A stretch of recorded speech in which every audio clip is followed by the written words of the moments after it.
So the third learning outcome is ambiguity in context free grammar.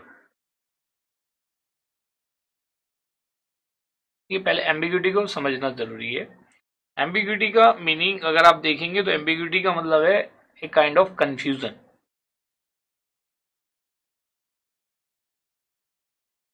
तो जिसमें कोई clarity ना हो। जैसे फॉर एग्जाम्पल आप अपने रास्ते से निकलते हैं, मतलब घर से निकलते हैं और घर के आगे दो रास्ते आ जाते हैं। मतलब आप अपने घर से निकलेंगे तो आपको पता ही होगा किधर जाना है, लेकिन अगर आप कहीं अननोन प्लेस पे हो और आपको एक से ज्यादा रास्ते मिलते हैं और आपको ये नहीं पता है कि आपको किस रास्ते से जाना है, आपका डेस्टिनेशन किस रास्ते से जाके आएगा, तो वो भी कंफ्यूजन कहलाएगा। वो भी क्या कहलाएगा? कंफ्यूजन। या आपने कोई एक सेंटेंस यूज किया है, for example is in books selected information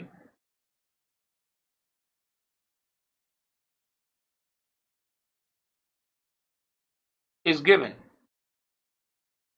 अब देखिए जैसे नेचुरल लैंग्वेज प्रोसेसिंग की मैंने आपको बात करी थी, तो ambiguity is the biggest challenge in natural language processing. तो अब देखिए इसमें अगर हम देखते हैं in books selected information is given. अब बात यहाँ पे अगर आप देखोगे जो ये सेलेक्टेड वर्ड है, अब ये सेलेक्टेड वर्ड अगर बुक के साथ आ जाता है, in books selected information is given, और अगर ये सेलेक्टेड वर्ड इंफॉर्मेशन के साथ आ जाता है, in books selected information is given, तो इस तरह से आप देखेंगे ये जो सेलेक्टेड वर्ड है ये यहाँ पे एम्बिग्यूटी क्रिएट कर रहा है। क्या क्रिएट कर रहा है? एक एम्बिग्यूटी क्रिएट कर रहा है कि इसके दो डिफरेंट मीनिंग है। तो कंफ्यूजन की बात जो मैंने करी है कि उस केस में अगर कोई ग्रामर एक से ज्यादा मीनिंग रखती है तो वो चीज क्या कहलाएगी? एम्बिग्यूटी। तो अब अगर मैं इसको उसकी टर्म में बात करूं कि अगर किसी ग्रामर से हमें चेक करना है कि वो ग्रामर एम्बिगुअस है या नहीं है, तो किसी पर्टिकुलर स्ट्रिंग के रेस्पेक्ट में अगर वो ग्रामर एक से ज्यादा डेरिवेशन ट्री ड्राइव करती है, डेरिवेशन ट्री बनाती है, चाहे वो लेफ्ट मोस्ट हो या राइट मोस्ट हो, या एक एलएमडी हो और एक आरएमडी हो, और वो दोनों क्या हो? डिफरेंट हो, तो उस ग्रामर को हम क्या बोलेंगे? Ambiguous grammar. ये क्लियर है? तो that definition is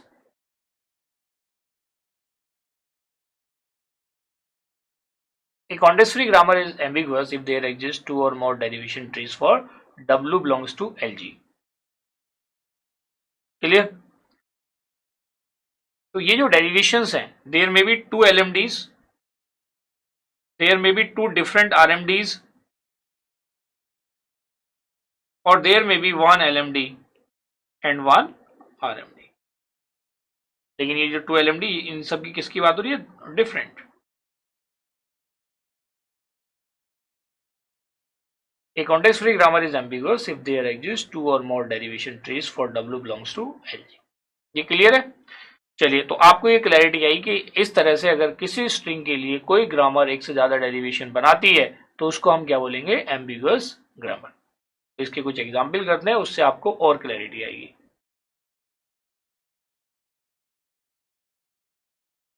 check whether this grammar is ambiguous और नॉट। तो देखिए जैसा हमने अभी इसकी डेफिनेशन को स्टडी करा था, इस पर्टिकुलर स्ट्रिंग के लिए हम इसका LMD बनाएंगे, RMD बनाएंगे और देखेंगे क्या उससे दोनों डिफरेंट क्रिएट होते हैं या सेम क्रिएट होते हैं। तो जो गिवन स्ट्रिंग है, द गिवन स्ट्रिंग इज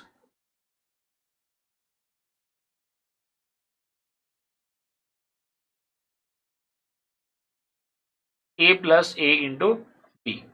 देखिए इसका S tending to S plus S। तो पहले हम बनाते हैं LMD।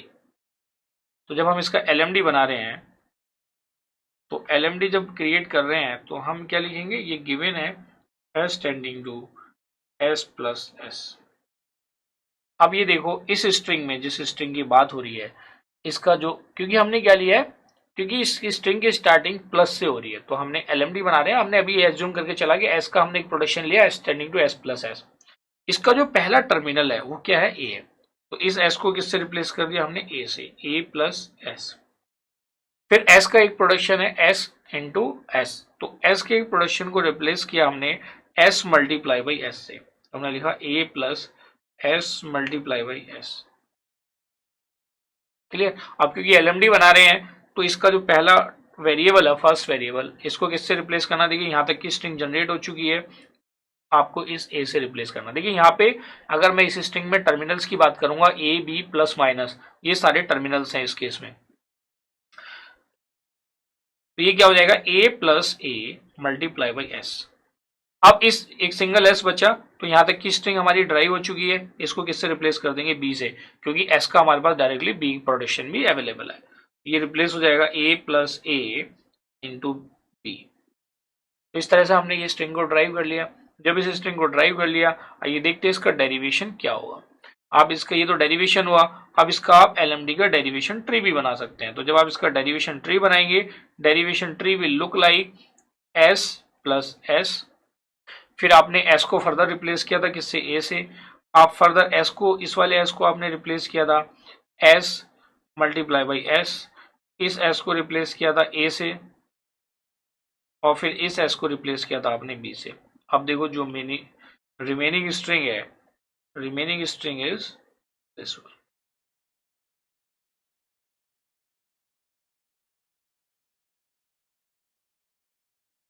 तो ये क्या हुआ, ए इंटू ए प्लस ए इंटू बी इससे ड्राइव हो गया। ये क्लियर है। आइए अब हम देखते हैं इसका आरएमडी। जब इसके लिए आरएमडी ड्राइव करेंगे, आरएमडी, तो जो गिवन प्रोडक्शंस है वो है S tending to S plus S, S multiply by S, A और बी है। आरएमडी जब ड्राइव करेंगे तो अब क्या कि डिफरेंट दिखाने के लिए हम इस प्रोडक्शन को एस मल्टीप्लाई बाई एस से भी स्टार्ट कर सकते हैं। तो हम और प्लस से भी शुरू कर सकते हैं, ऐसा कोई मैंडेटरी नहीं है कि आप उसे मल्टीप्लीकेशन से शुरू करेंगे। तो चलिए मैं यहाँ पे इसको ले लेता हूँ, एस मल्टीप्लाई बाई एस से स्टार्ट कर देता हूँ। इसमें राइट मोस्ट वेरिएबल को रिप्लेस कर देंगे। तो राइट मोस्ट वेरिएबल को जो रिप्लेस करेंगे, अब आपको स्ट्रिंग देखनी है। देखिए इस मल्टीप्लीकेशन सिंबल के बाद आ रहा है बी, तो मैं इस एस को जो रिप्लेस कर सकता हूं वो बी से ही रिप्लेस कर सकता हूं। अब बचता है एस। तो इस एस को रिप्लेस करने के लिए आपके पास प्रोडक्शन है, क्योंकि प्लस सिंबल आ रहा है, तो आप इसे रिप्लेस कर सकते हैं एस प्लस एस से इनटू बी। अब इस एस में ये राइट मोस्ट है, इसको रिप्लेस कर दो आप ए से, ए इंटू बी। और जो लास्ट वाला एस है उसको रिप्लेस कर दो ए से, ए प्लस ए इंटू बी। क्लियर है। तो इस तरह से इसका डेरिवेशन आ गया। हमने पूरी स्ट्रिंग को ड्राइव कर लिया है। Now we can create the derivation tree. तो इसका डेरिवेशन ट्री अगर हम बनाएंगे, एस इंटू एस, इस एस को हमने रिप्लेस कर लिया, ए से ही बाद में रिप्लेस हुआ है, लेकिन ये बाद में रिप्लेस हुआ है तो इसको बाद में ही करते हैं, अभी देखते जाइए आप। फिर मैंने इस एस को रिप्लेस किया था, सॉरी ये एस रिप्लेस हुआ था बी से, और ये एस रिप्लेस हुआ था एस प्लस एस से, और इस एस को रिप्लेस किया था ए से, और इसको भी रिप्लेस किया था ए से। क्लियर है। तो इस तरह से आप देखेंगे तो ये इसका डेरिवेशन ट्री क्रिएट हो गया। तो आप देखेंगे इस पर्टिकुलर लैंग्वेज, वो पर्टिकुलर ग्रामर में इस पर्टिकुलर स्ट्रिंग के लिए दो डिफरेंट डेरिवेशंस हैं, एलएमडी और आरएमडी। तो इसके बेसिस पे now we can say the given grammar is ambiguous grammar for this particular string.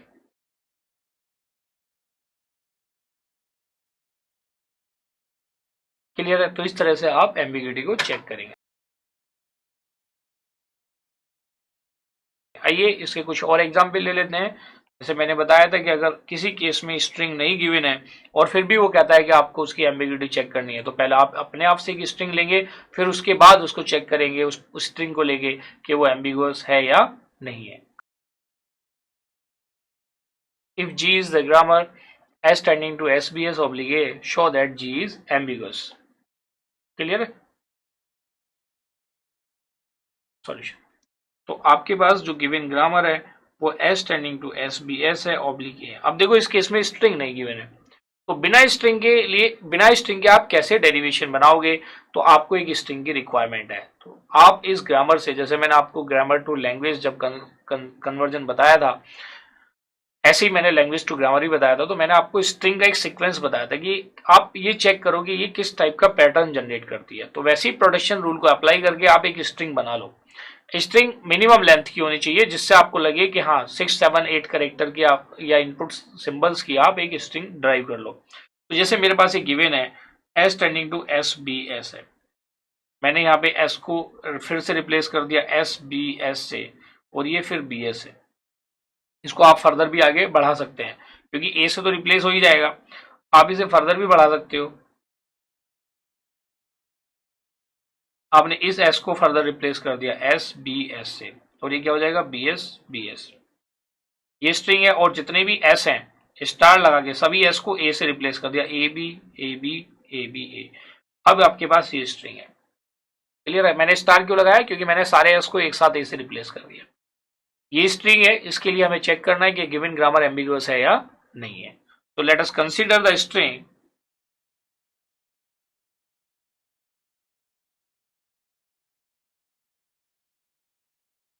A B A B A B A, और इसके लिए हमें एम्बिग्यूटी को चेक करना है। तो एम्बिग्यूटी चेक करने का एक ही तरीका है, पहले आप एलएमडी बनाएंगे। एलएमडी आपके पास स्ट्रिंग ये है, तो देखिए डायरेक्ट दो ही प्रोडक्शन है इसके, या तो टर्मिनल है या combination of variable and terminal है। तो पहला वाला ही प्रोडक्शन रिप्लेस करना पड़ेगा हमें S tending to S B S में। तो हमने फर्स्ट प्रोडक्शन लिया S tending to S B S. अब पहले वाले एस को, अब क्योंकि एलएमडी बना रहे हैं तो पहले वाले एस को किससे रिप्लेस करना मैंडेटरी है? ए से। तो हमने इसको रिप्लेस कर दिया स्मॉल ए से, ए बी एस।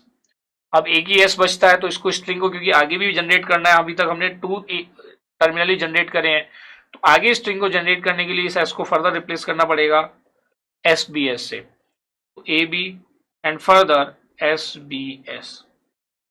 अब ये लेफ्ट मोस्ट डेरिवेशन है एस, इसको फिर से रिप्लेस करना पड़ेगा ए से। क्या हो जाएगा? ए बी और एस। फिर इस एस को फर्दर रिप्लेस कर दो आप एस बी एस से, क्योंकि फर्स्ट 4 टर्मिनल्स हम जनरेट कर चुके हैं। तो ये क्या हो जाएगा? ए बी, और उसके आगे क्या होगा? एस को हमने फिर से रिप्लेस किया एस बी एस से। तो ये लेफ्ट मोस्ट वेरिएबल है, इसको फिर से ए से रिप्लेस कर दिया, ए बी ए बी, और बचता गया लास्ट में एस। अब इस एस को भी किससे रिप्लेस कर देंगे? ए से, और आप देखेंगे तो फिर हमारी कंप्लीट स्ट्रिंग जनरेट हो जाएगी, जैसा आप ऊपर देख रहे हैं ए बी और ए। तो इस तरह से हमने कंप्लीट स्ट्रिंग को जनरेट कर लिया। क्लियर है? अब इसका बना लेते हैं डेरिवेशन ट्री। तो इसका डेरिवेशन ट्री क्या होगा? आपके पास एस एक टर्मिनल था, उसको आपने रिप्लेस किया एस बी एस से, इस एस को रिप्लेस किया ए से, इस एस को रिप्लेस किया एस बी एस से, इस एस को फिर से रिप्लेस किया ए से, फिर आपने इस एस को रिप्लेस किया एस बी एस से, और इसको ए से रिप्लेस किया, और इस वाले एस को भी ए से रिप्लेस किया। तो ऐसे आपने स्ट्रिंग अपनी जनरेट करी, और स्ट्रिंग क्या थी? ए बी ए, ये आपने स्ट्रिंग जनरेट करी। तो इस तरह से ये आपका लेफ्ट मोस्ट डेरिवेशन और उसका लेफ्ट मोस्ट डेरिवेशन ट्री बन गया। आइए आप बनाते हैं RMD, that is right most derivation. तो राइट मोस्ट डेरिवेशन जब बनाएंगे तो प्रोडक्शन आपके पास दो ही अवेलेबल है। आरएमडी आप बना रहे हैं और प्रोडक्शन जो गिवन है वो S tending to S B S है ऑब्लिक ए है, और जो स्ट्रिंग है जिसके लिए बनाना है वो है ए बी ए। आइए इसके लिए राइट मोस्ट डेरिवेशन बनाते हैं। तो आपके पास है production S tending to S B S. तो एस बी एस अगर गिवन है तो इस एस को रिप्लेस करना पड़ेगा। तो इस एस को सपोज करो मैंने रिप्लेस कर दिया एस बी एस से। तो जब मैं इसको एस बी एस से रिप्लेस कर रहा हूं एस बी, और इसको भी मैंने एस बी एस से रिप्लेस कर दिया।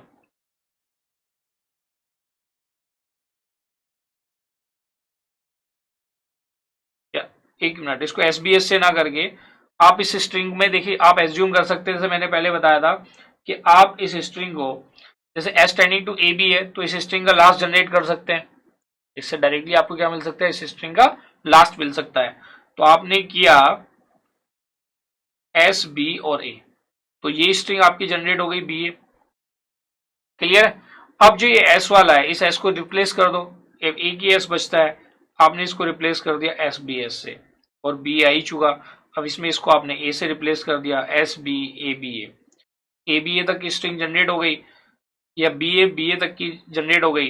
अब इस एस को फिर से रिप्लेस कर दिया आपने एस बी एस से, और ये क्या है? बी ए। इस एस को फिर से रिप्लेस कर दिया आपने ए से, S B A B A, और जो फर्स्ट एस था उसको भी आपने ए से रिप्लेस कर दिया A B A and B A. तो इस तरह से आपने राइट मोस्ट डेरिवेशन को अप्लाई करके कंप्लीट स्ट्रिंग जनरेट कर ली। मतलब ड्राइव कर ली एक तरीके से। तो आप इसका आप क्या बनाएंगे, डेरिवेशन ट्री।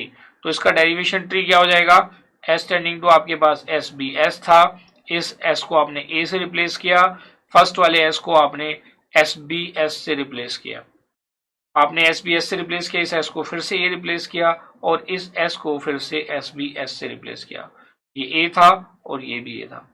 अब अगर आप इन दोनों डेरिवेशन ट्री को देखेंगे इस पर्टिकुलर स्ट्रिंग के लिए, दोनों डिफरेंट है, तो आप कह सकते हो the given grammar is ambiguous.